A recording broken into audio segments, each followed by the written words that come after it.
Hello दोस्तों, कैसे हो आप लोगों का स्वागत है इस स्मार्ट लर्निंग चैनल पे। हम लोग आज देखने वाले हैं जो ये वाला जो साइंस और कॉमर्स के स्टूडेंट्स के लिए जो आज एग्ज़ाम था कि इकोनॉमिक्स का जो एग्ज़ाम था वो हम लोग का मतलब आंसर की हम लोग देखने वाले हैं विद क्वेश्चन, मतलब क्वेश्चन पेपर तो देख लेते हैं। तो चलिए हम लोग देख लेते हैं, पहले क्वेश्चन की तरफ जाते हैं। उससे पहले आप लोग टेलीग्राम चैनल ज्वाइन कर लो। अगर मेरे को इसका सब्जेक्टिव भी मिल गया तो मैं उधर ही डाल दूंगा, और ऑब्जेक्टिव के जो जो मैं अभी करवाऊँगा सब उधर ही मैं डाल दूंगा, ठीक है। तो जाके जल्दी से जल्दी फॉलो कर लो चैनल, मतलब ज्वाइन कर लो, तो आप लोगों को अपडेट्स मिलती रहेगी। तो चलिए हम लोग शुरू करते हैं।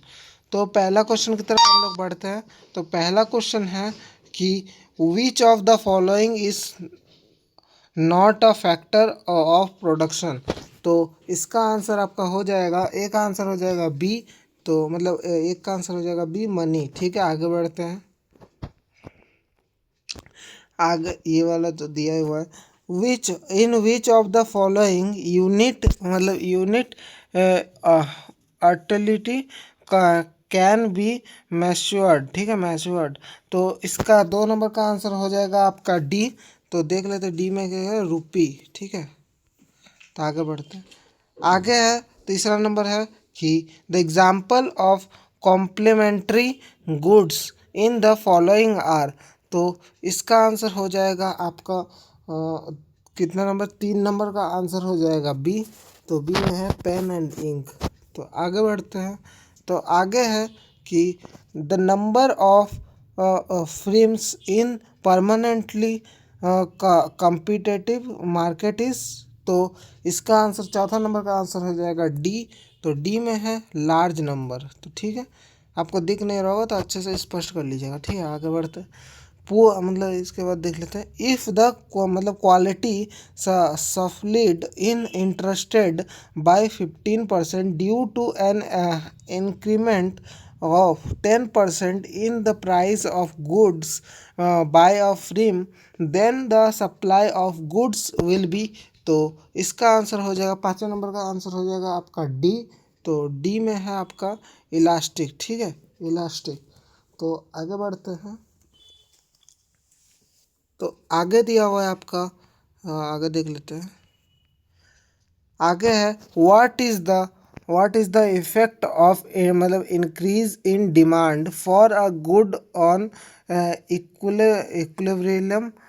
तो इसका मतलब इक्विलिब्रियम प्राइस, ठीक है। तो आगे बढ़ते, इसका आंसर हो जाएगा आपका 6वें नंबर का आंसर हो जाएगा इंक्रीज प्राइस, मतलब इधर आप लोगों का ऑप्शन होगा ए, ठीक है। आगे बढ़ते हैं। आगे है कि when will the situation of excuses demand arise when। तो 7वें नंबर का हो जाएगा बी। तो बी में लिखा है डी, और डी का एस, ठीक है। आगे बढ़ते हैं। तो आगे है when the marginal utility is zero, the total utility is। तो इसका आंसर हो जाएगा, 8वें नंबर का आंसर हो जाएगा आपका बी। तो देख लेते बी में है मैक्सिमम, ठीक है। आगे बढ़ते, इधर कर लेते इसको। Generally, the slope of a straight line demand curve is negative। तो इसका आंसर हो जाएगा कि मतलब द रीज़न इज। तो 9वें नंबर का आंसर हो जाएगा आपका सी। तो 9वें नंबर का आंसर हो जाएगा C, price effect, income effect and substitution effect, ठीक है। तो आगे बढ़ते हैं। तो आगे है द प्रोडक्शन फंक्शन क्यू बराबर, जो ये वाला दिया हुआ है। इसके बाद आगे जो इसका आंसर आपका हो जाएगा, 10वें नंबर का आंसर हो जाएगा आपका, 10वें नंबर का आंसर हो जाएगा सी। तो सी में दिया हुआ है इंक्रीजिंग रिटर्न्स ऑफ साइकिल, ठीक है, मतलब स्केल। तो आगे बढ़ते हैं। which value of elasticity of supply in measured by the following diagram। तो ये वाला जो डायग्राम दिया हुआ है इसे मेजर करना है आपको। तो ये वाला क्वेश्चन आप देखे होंगे। तो इसका आंसर हो जाएगा, 11वें नंबर का आंसर हो जाएगा आपका बी, ठीक है। तो बी हो जाएगा, बी में दिया हुआ है लेस देन 1, ठीक है। आगे बढ़ते हैं। आगे है, इन द मतलब situation of excess supply in the market, market price tends to. तो 12 नंबर का आंसर हो जाएगा आपका बी। तो बी में लिखा हुआ है डिक्रीज। ठीक है, आगे बढ़ते हैं। Branding of goods is the future of which market structure. तो 13 नंबर का हो जाएगा आपका सी। तो सी में दिया हुआ है मोनोपोलिस्टिक कंपटीशन, मतलब कंपटीशन। आगे बढ़ते हैं। What is the effect of lump sum tax of supply of a good. तो 14 नंबर का आंसर हो जाएगा आपका ए। तो ए में दिया हुआ है सप्लाई मतलब डिमिनिशेस। ठीक है, तो आगे बढ़ते हैं। 15 नंबर है, in which market demand curve of the firm is perfectly elastic. तो इसका आंसर 15 नंबर का आंसर हो जाएगा आपका ए, परफेक्ट कंपटीशन। ठीक है, आगे बढ़ते हैं। What does the term investment means in the contest of economics. तो इसका 16 नंबर का आंसर हो जाएगा आपका डी। तो डी में है आपका ये वाला हो जाएगा आंसर। तो आगे बढ़ते हैं, जल्दी जल्दी वीडियो को ख़त्म करते, बहुत लंबा जा रहा है।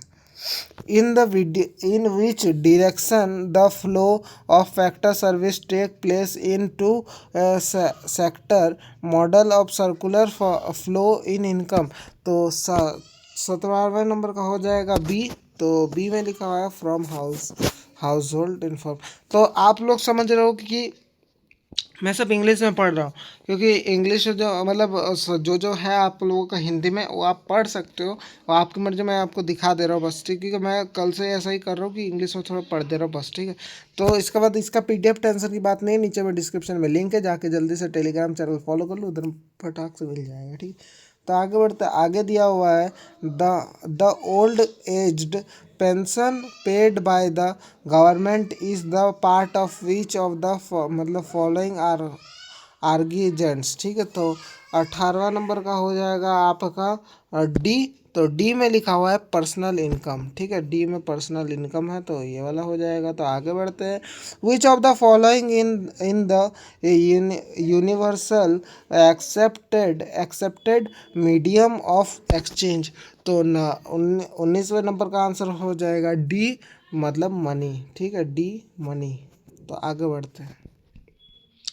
विच of the following is called legal trades.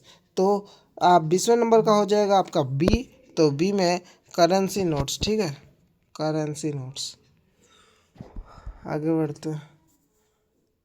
इसके बाद है फॉलोइंग आर द मतलब methods adopted by the central bank in मतलब to increase the supply of money in the economy, choose the correct option by using codes. तो ये वाला जो है ये सब है। तो इसका आपका आंसर हो जाएगा 21वें नंबर का आंसर हो जाएगा आपका सी। तो सी में दिया हुआ है आपका ये, तो डिक्रीज इन रिवर्स रेशियोस। तो आगे बढ़ते हैं। सी ए और बी होगा। ठीक है, ए और बी, सॉरी ए और बी होगा। सी ये वाला ऑप्शन है, ये सब आपका कोड्स दिया हुआ है बस। ठीक है, आगे बढ़ते हैं।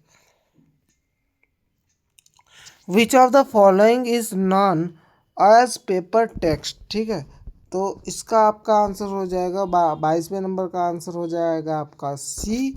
तो सी में लिखा हुआ है विथ टैक्स। ठीक है, विथ टैक्स, वेल्थ टैक्स। ठीक है, आगे बढ़ते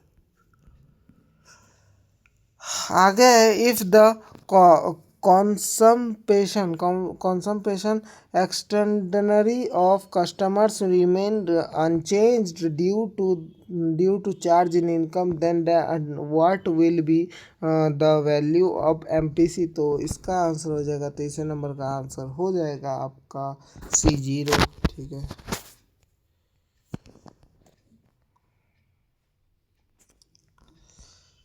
आगे बढ़ते हैं। आगे लिखा हुआ है आपका 30वें नंबर तक चलेगा, ठीक है।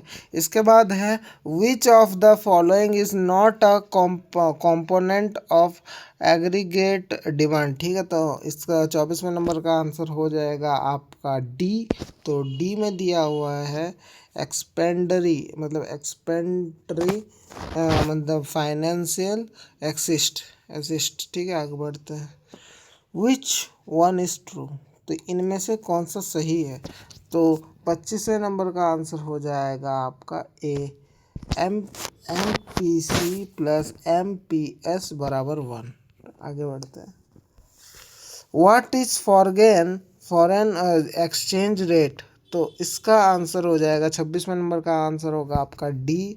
डी में है ये, ठीक है। तो आगे बढ़ने से पहले चलो आगे बढ़ते, चलो आगे है कि which is the balance of international transaction of good and service called, तो आपका 27वें नंबर का आंसर हो जाएगा डी।